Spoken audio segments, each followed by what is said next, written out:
തമിഴ്നാട്ടിലെ 10 വയസ്സായ ഒരു പെൺകുട്ടിനെ മൃഗീയമായിട്ട് 2 നരഭോജികളായിട്ടുള്ള ആളുകളാണ് റേപ്പ് ചെയ്ത് കൊന്നത്.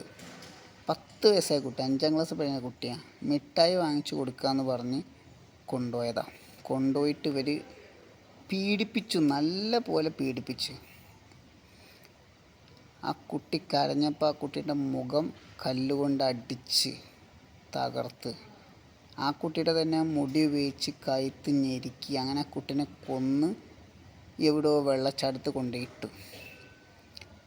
അങ്ങനെ ആ 2 നരഭോജികളെ പോലീസ് പൊക്കി. അപ്പം അതിൻ്റെ കേസും കാര്യങ്ങളൊക്കെ ആയി. അങ്ങനെ തളപതി വിജയ് വധശിക്ഷയ്ക്ക് വിധിച്ചു. അതൊക്കെ നടക്കുമല്ലോ ഇല്ലയോ എന്നുള്ള കാര്യം നമുക്ക് അറിഞ്ഞൂടാ. എന്തായാലും അത് സന്തോഷം, അങ്ങനെ കാര്യം അറിഞ്ഞതിൽ. അങ്ങനെ ആ തീരുമാനം സത്യമാണെങ്കിൽ അത് സന്തോഷം. ഇതെല്ലാവർക്കും ഒരു പാഠാവണം. കുട്ടികളെ പീഡിപ്പിക്കുന്ന, സ്ത്രീകളെ പീഡിപ്പിക്കുന്ന എന്ത് സുരക്ഷയാണ് ഇവിടെ ഉള്ളത് പെൺകുട്ടികൾക്ക്? ചെറിയ കുട്ടികളെ കൊണ്ടുപോയിട്ടാണ് ഇമാതിരി പരിപാടി ചെയ്യുന്നത്. ഇവരൊക്കെ മനുഷ്യന്മാരല്ല, മൃഗങ്ങൾക്ക് പോലും ഇത്ര ഉണ്ടാവില്ല. അവർക്ക് കൂടി അല്പം മനസ്സാക്ഷി ഉണ്ട്. അതൊന്നും മനുഷ്യരുമല്ല, മൃഗങ്ങളുമല്ല, വേറെ എന്തെങ്കിലും ജീവികളാണെങ്കിൽ അതേ പറയാൻ പറ്റുള്ളൂ. അപ്പോൾ ഇങ്ങനെ കുറേ സംഭവങ്ങൾ. ഇതിൻ്റെ അപ്പുറം എന്നെ ഷോക്കാക്കിയ വേറെ സംഭവമുണ്ട്, അതും കൂടെ ഞാൻ പറയാം. ഈ ആൾക്കാരെ പൊക്കിയതിന് ശേഷം തമിഴ്നാട്ടിലെ മെയിൻ IPS ഓഫീസറെ ഒരു പത്രസമ്മേളനം ഉണ്ടായിരുന്നു. അതിൽ 3 പേര് IPS ഉദ്യോഗസ്ഥർ, 3 പേര്, ശ്രദ്ധിക്കണം, IPS ഉദ്യോഗസ്ഥരാണ്. ആലോചിച്ച് നോക്കണം.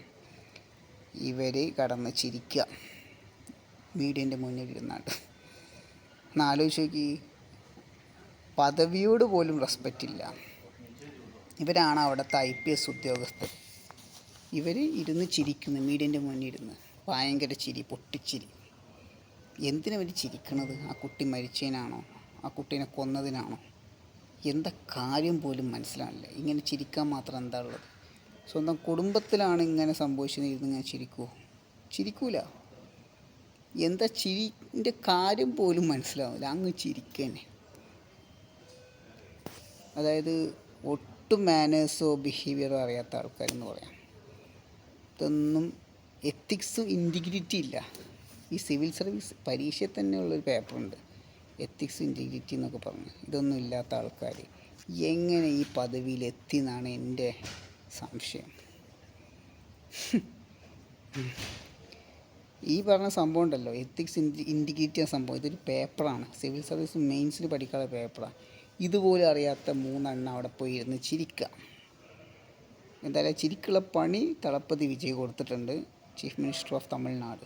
സസ്പെൻഷൻ എഴുതി കൊടുത്തു. ഇനി 3 ആൾക്കും ഇരുന്ന് ചിരിക്കുക വീട്ടിലിരുന്നാണ്. ഇതല്ലാതെ എന്താ അതിനൊക്കെ പറയാം? സ്വന്തം വീട്ടിലാണ് ആർക്കെങ്കിലും ഇങ്ങനെ സംഭവിച്ചിരുന്നെങ്കിൽ ചിരിക്കുമോ? മനുഷ്യന്മാർക്ക് കഴിയണ കാര്യമാണ് ഇരുന്നിങ്ങനെ ചിരിക്കാൻ. അതും ഈ ഒരു മീഡിയൻ്റെ മുന്നിൽ ഇത് പ്രസൻറ്റ് ചെയ്യുകയാണ്. ഇങ്ങനെയൊക്കെ സംഭവിച്ചു, എന്തായി, കേസിൻ്റെ കാര്യങ്ങളൊക്കെ പ്രസൻറ്റ് ചെയ്യുന്ന സമയത്ത് അവർ ഇരുന്ന് ചിരിക്കുന്നത്. അപ്പോൾ ഇവർക്ക് ഒട്ടും ഒരു ബിഹേവിയർ, മാനേഴ്സ് അറിയില്ല. ഇതിൻ്റെ ഒരു ഇത് എനിക്ക് മനസ്സിലായത്, ഒരു മാനേഴ്സ് അറിയാത്ത ആൾക്കാരെന്ന് പറഞ്ഞിട്ട്, അത്രയും ലോ ക്ലാസ് ആൾക്കാർ. ആരോ പറഞ്ഞു കോൺസ്റ്റബിളാണ്, ഞാൻ പറഞ്ഞു കോൺസ്റ്റബിളൊന്നുമല്ല, കോൺസ്റ്റബിൾ ഇതിനേറെ തല ഉണ്ടാവും. ഇതൊക്കെ IPS ഉദ്യോഗസ്ഥരായി കടന്ന് ചിരിക്കണത് ഒന്ന് ആലോചിച്ച് നോക്കി നിങ്ങൾ.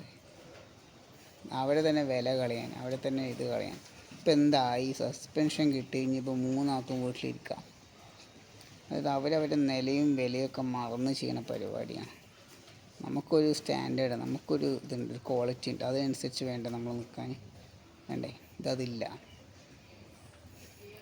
ഒരു കുട്ടീനെ ഇങ്ങനെ കൊന്നതിനൊക്കെ ഇങ്ങനെ ഇരുന്ന് ചിരിക്കേണ്ട അവസ്ഥ എന്താ? ഈ നാട്ടിൽ മനുഷ്യത്വമുള്ള ആൾക്കാർ വളരെ കുറവാണ്. ചെറിയ മക്കളോട് എങ്ങനെ പെരുമാറണം എന്നറിയില്ല. അവരെ വേറെ രീതിയിൽ കാണുക, എന്നിട്ട് പീഡിപ്പിക്കുക, കൊല്ലുക, ഇതൊക്കെയാണ് ചെയ്യുന്നത്. ഇത് സ്ഥിരമുള്ള പരിപാടി തന്നെയാണ്, ഇത് ആദ്യമായിട്ടുള്ള പരിപാടിയൊന്നുമല്ല.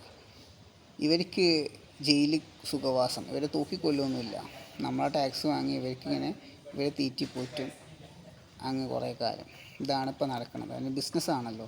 അല്ലെങ്കിൽ ജയിലിൽ നിന്ന് പോകില്ലേ? ഇവരൊക്കെ തൂക്കിക്കൊന്നാൽ പിന്നെ ജയിലിൽ ആരാ ഉണ്ടാവുക? അപ്പം അവർക്കും വേണ്ട പണി. അപ്പോൾ അതുകൊണ്ട് ജയിലിലിട്ട് ഇങ്ങനെ വളർത്തും, പോത്തിനെ വളർത്തണ പോലെ. പശുവിനെ ഇപ്പം അങ്ങനെയാണല്ലോ, പശുവിനെ കൊല്ലാൻ പാടില്ലല്ലോ. അപ്പോൾ ഇങ്ങനെ പശുവിനെ വളർത്തണ പോലെ ഇങ്ങനെ വളർത്തും, തീറ്റിപ്പോറ്റി. ഇങ്ങനെ ഇതാണിപ്പോൾ നടക്കുന്ന പരിപാടി. എന്താ അതിനൊക്കെ പറയാം, നാണം കെട്ട പരിപാടി. ഈ വിഷയത്തിൽ കൂടുതലൊന്നും സംസാരിക്കാനില്ല. നിങ്ങളുടെ വിലയേറിയ അഭിപ്രായങ്ങൾ കമൻറ്റ് ചെയ്യുക ഗൈസ്. ഇത്രേ പറയാനുള്ളൂ.